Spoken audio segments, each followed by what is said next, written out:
Aha, muraho neza. Eh, Njyewe nitwa Muhizi Olivier, nkaba ngira ngo tuganire ku isomo rijyanye n'ibyo bita desktop publishing.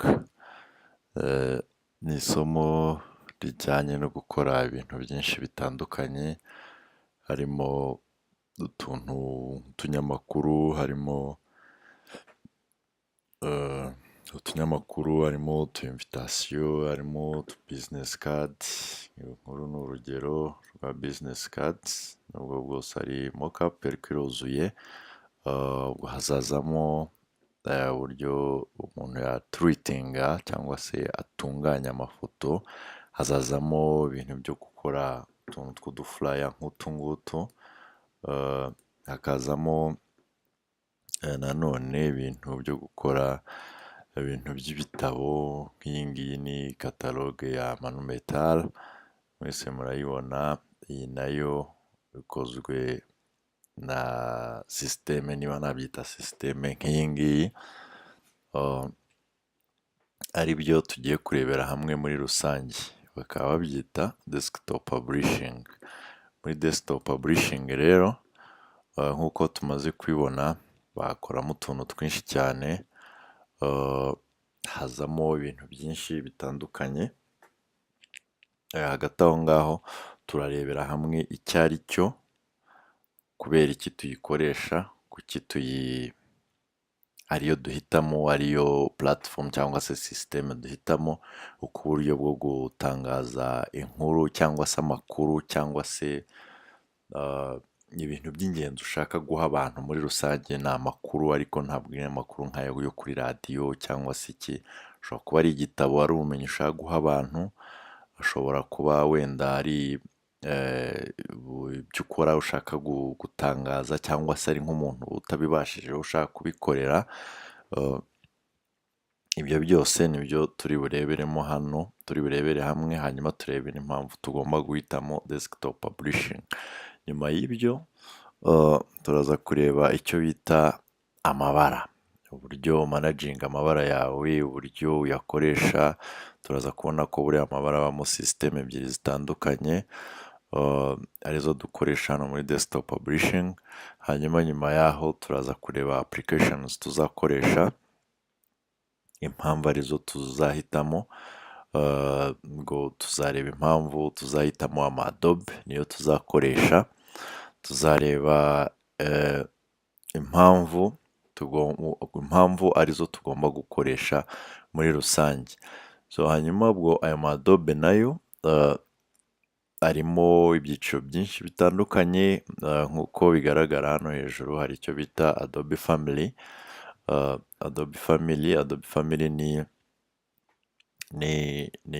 navuga ko ari umuryango w'Adobe. Bagira ama applications menshi cyane, menshi pe, menshi ku buryo kuyamenya yose ntibyoroshye. Buri muntu wese yafatamo ajyanye n'ibyo akora. Hanyuma kubera ko nayo nyine agenda akora ibintu bitandukanye, hanyuma ubwo turazirebera hamwe, ariko ntituzazireba zose nyine, birumvikana. Turazirebera hamwe, turebe impamvu arizo twahisemo muri izo Adobe Family. Twebwe rero izitwinterestinga, izitureba, n'izijyanye nyine n'ibyo tugomba kwiga bya desktop publishing, arizo Illustrator, Photoshop na InDesign. Izo rero nazo tuzazinjiramo muri detaye, turebere hamwe uko zikora, ibyo zikora, n'uko mbese zadufasha mu kugenzura ibintu byacu, cyangwa se kubimanaginga mu rurimi rw'amahanga. Nyuma y'ibyo tumara kuzibona, tuzarebera hamwe ibyo zisaho, aho zihuriye, ibyo zihuje. Ko ari family nyine, of course ziba zifite n'icyo zihuje. Ahanini ni byinshi zihuje, byo rwose ntabwo nakwirirwa mbirondora ngo mbivemo, ariko ahanini ni uburyo zisa, ibyo bita interface. interface yazo irasa cyane, ziba zimeze kimwe gusa zigakora ibintu bitandukanye. Aho ngaho niho tugomba kureba uburyo ugomba wowe kujya umanaginga uti esike ndi mu yihe application, ndi muri iyi application ngiye gukora iki, ndakoresha iyihe, cyangwa se iyo ndimo yo irampa ibyo nkeneye gukora. Nyuma y'ibyo nitumara kureba ikizihuje, tuzareba ikizitandukanyije. Nabyo ni nk'ibyo ngibyo nyine, iby'imwe ishoboye n'iby'indi idashoboye. Hanyuma nyuma y'ibyo ngibyo tuzatangira kuzinjiramo in details.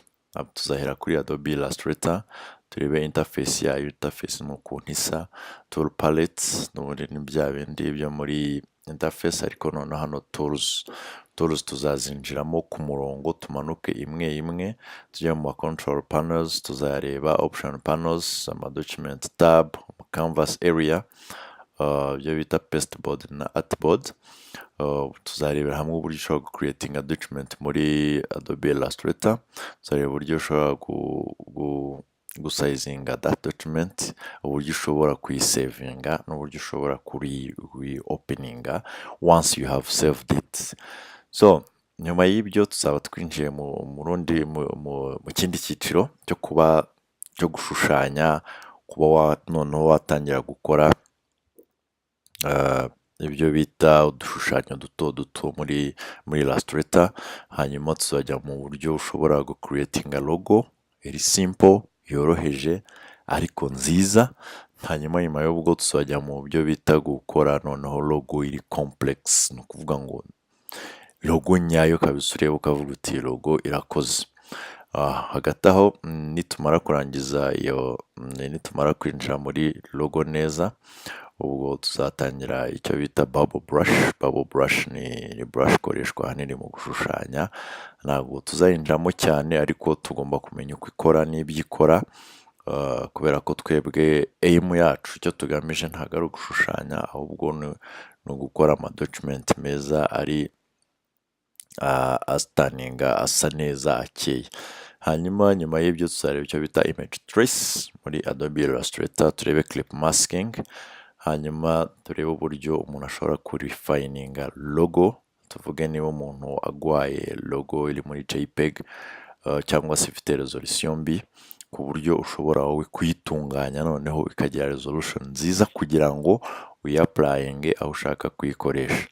So hanyuma nyuma y'ibyo tuzajya muri text byimbitse, aribyo bita typography. Tuzayinjiramo neza turebe ibigize typography muri Illustrator, turebe uburyo ikora, turebe uburyo yadufasha mu kugira ngo dukore icyo tugamije kandi kize gisa neza.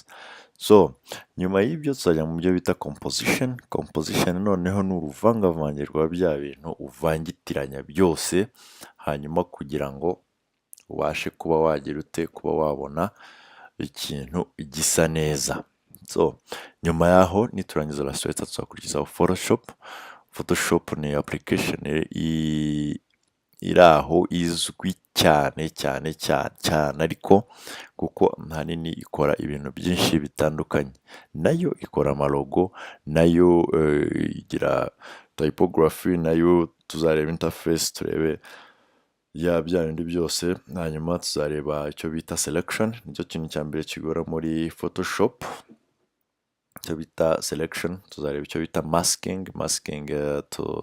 Tuzabona ko ari uburyo abantu benshi bakunze kubyita ngo ni ugufotoshopinga, uburyo ufata ifoto ukaba wayivana ahantu ukayishyira ahandi runaka, uburyo ushobora guhisha ikintu cyari kiri ku ifoto ukaba washyiraho ikindi, uburyo ushobora kuba ifoto yawe wayikoresha icyo ushaka cyose bitewe n'icyo ugamije.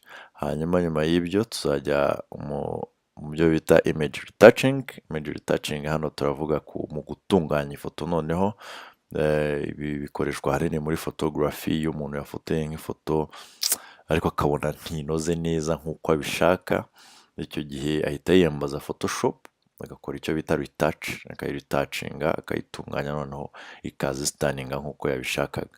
hanyuma ubwo tuzareba uburyo ushobora gufata image yawe ukayiha size ushaka ukeneye bitewe n'aho ugiye kuyikoresha. Aha ndavuga ahanini nk'iyo uri gukora nk'ibitabo, nk'iyo uri gukora ama website, nk'iyo uri gukora ibintu bisaba precision cyangwa se precision, ku buryo ugenda ukayishyiramo neza kubera ya size wayihaye igahita ikwirwamo. Ibi nabyo ni very important kubera ko ahanini nko mu ma website iyo ushyizemo ikintu kikarenga size kigaragara igice, cyangwa se wakaba ari gatoya nyine kagaragara katuzuye hantu wahageneye. Aha rero tuzareba uburyo ushobora gusayizinga image yawe bitewe n'ahantu ugiye kuyishyira. Tuzareba different type of measurement zikoreshwa muri Photoshop. It can be pixels, it can be centimeters, it can be inches. Ibyo byose birakoreshwa, biranakunda muri Photoshop.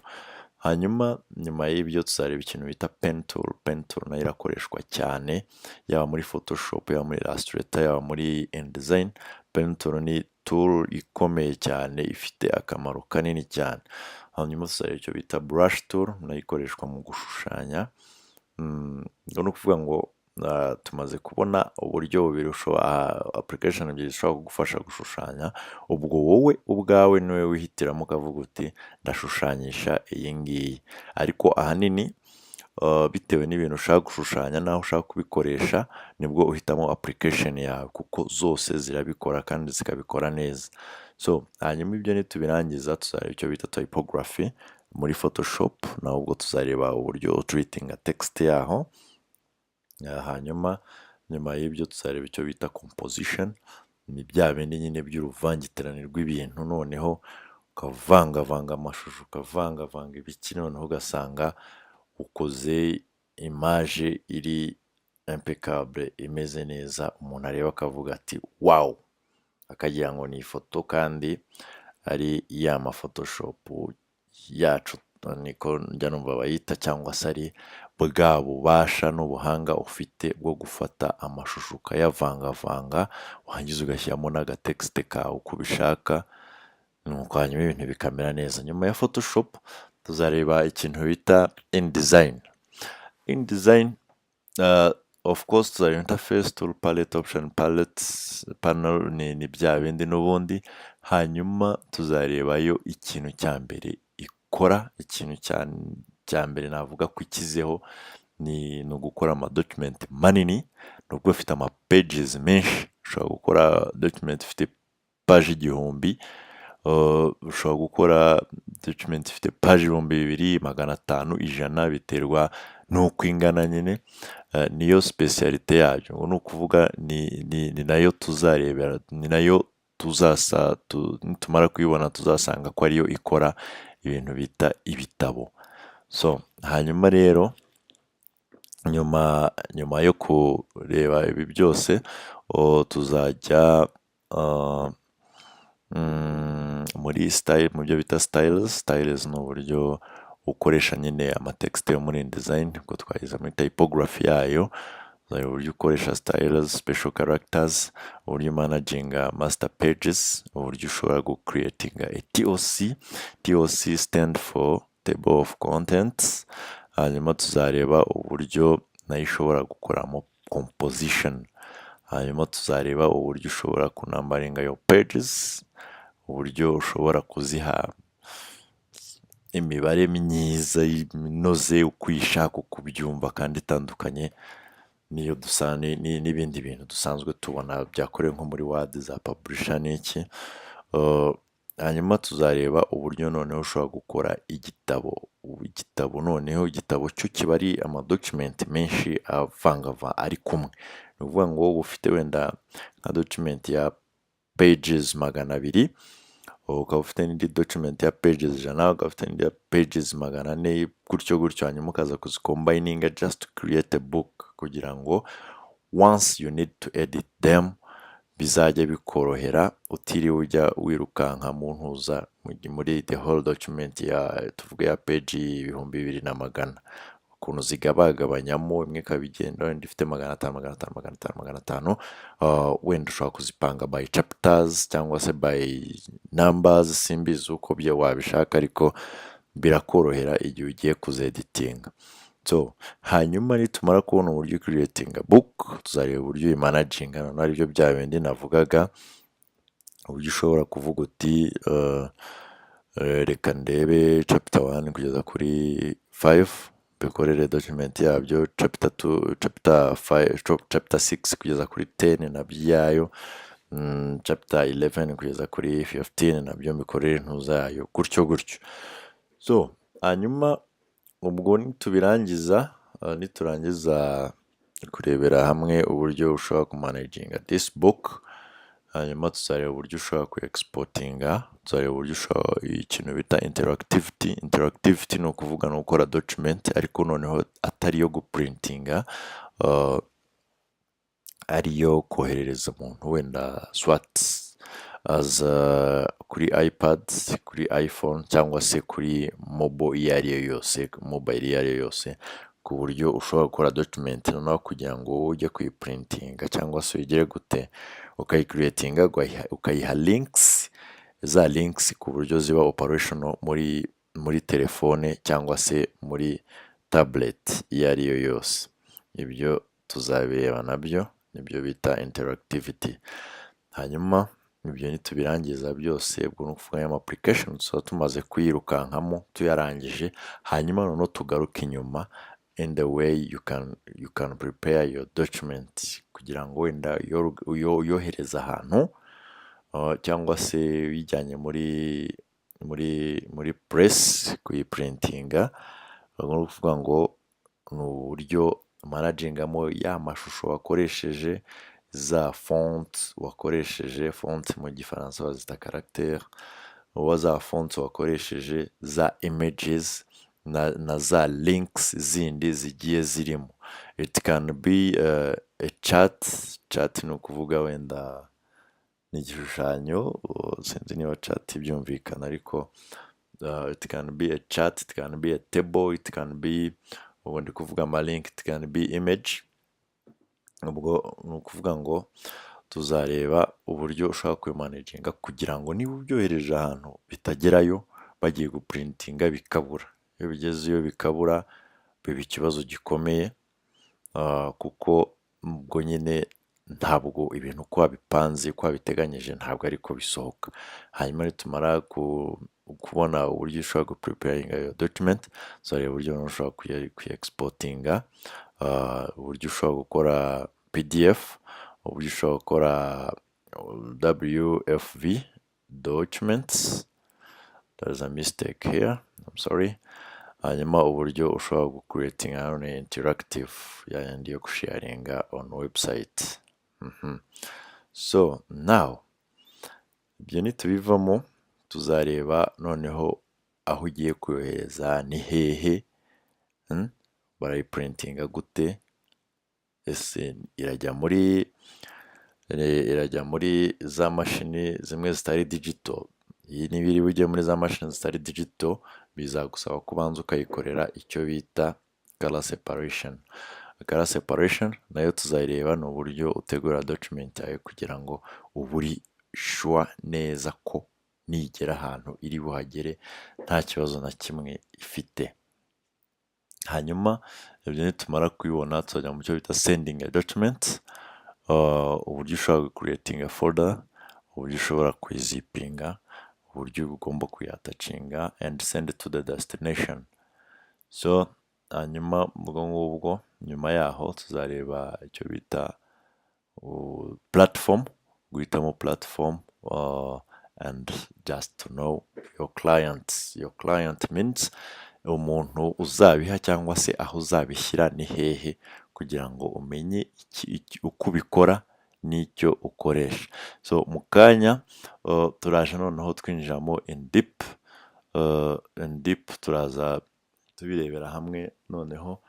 Ubwo turasobanura icyo desktop publishing ari cyo, turareba application zacu turazivugamo muri makeya, hanyuma ubwo tuzagenda dukomeza uko iminsi izajya yicuma, excuse.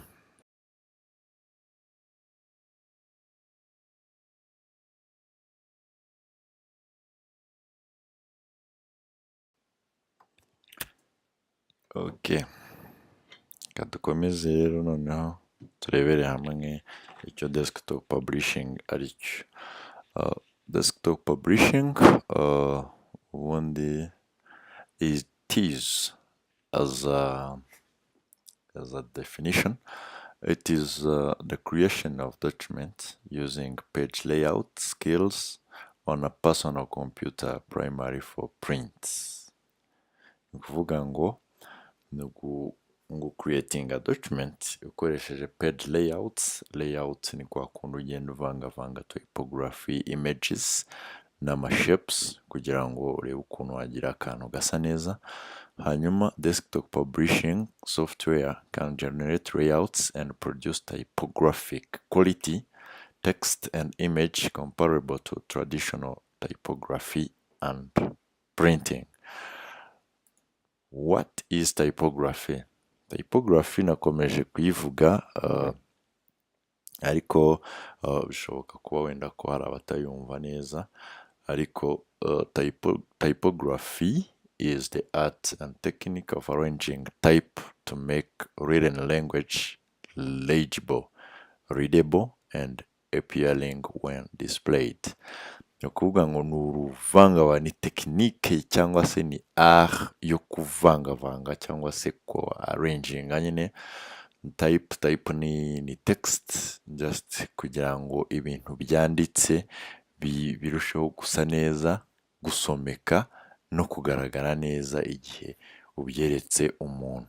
So hanyuma rero ubwo tumaze kubona icyo desktop ari cyo, tubonye icyo typography ari cyo, hanyuma rero reka turebere hamwe applications tuzakoresha. Applications tuzakoresha nta zindi ni za zindi eshatu nk'uko nazibabwiye. Hari Adobe Illustrator, hari Adobe Photoshop na Adobe InDesign. So hanyuma rero hano tuzazinjiramo muri make zose turebe icyo zitandukanyije n'icyo zihuriyeho, ariko hagati ahangaha hari ikindi kintu bita color management. Ahangaha turacyari muri introduction, turi kubivuga gusa ariko tuzabijyamo in deep. Icyo bita color management ni ukuvuga ngo hari ubwoko butandukanye bw'amabara ari byo tugiye kurebera hamwe, ariko twebwe ubwo tuzakenera cyane ni ubwoko bubiri. Hari ibyo bita RGB, hakaba n'ibyo bita CMYK. This color wheel ni ya RGB. Hanyuma hano hari ikindi gishushanyo kibisobanura neza. Hari icyo bita RGB kuri ino side, hakaba n'icyo bita CMYK. Ni ukuvuga ngo biba bitandukanye, ahanini aho bitandukanira cyane ni kuri display. Ntabwo biba bisa, ntabwo biba bimeze kimwe, kuko RGB yo ahanini ikoreshwa mu bintu muri display, nyine mu bintu tuvuge na nk'aya masikirini tuba dukoresha, tuba tureberaho ya computer, aya masikirini tureberaho ya televiziyo, aya masikirini aya ngaya tubona mu nzira cyangwa se ku masitade cyangwa se ahandi hantu, even n'amatelefone buriya system akoresha ni RGB. Hanyuma mu gihe CMYK yo ahanini ikoreshwa muri printing y'ibintu. Ni ukuvuga ngo twebwe ikintu tuzipesingaho cyane, yego bizajya bijyana n'aho tugiye gupublishinga, ariko rero nanone icyo tuzibanzaho cyane ni system ya RGB ya CMYK, sorry. So RGB nayo tuzayirebaho cyane kuko tuzareba uburyo ushobora gutreatinga ama images yo gushyira kuri web, ahanini aba published muri RGB kubera ko azaba readable directly atabaye printed.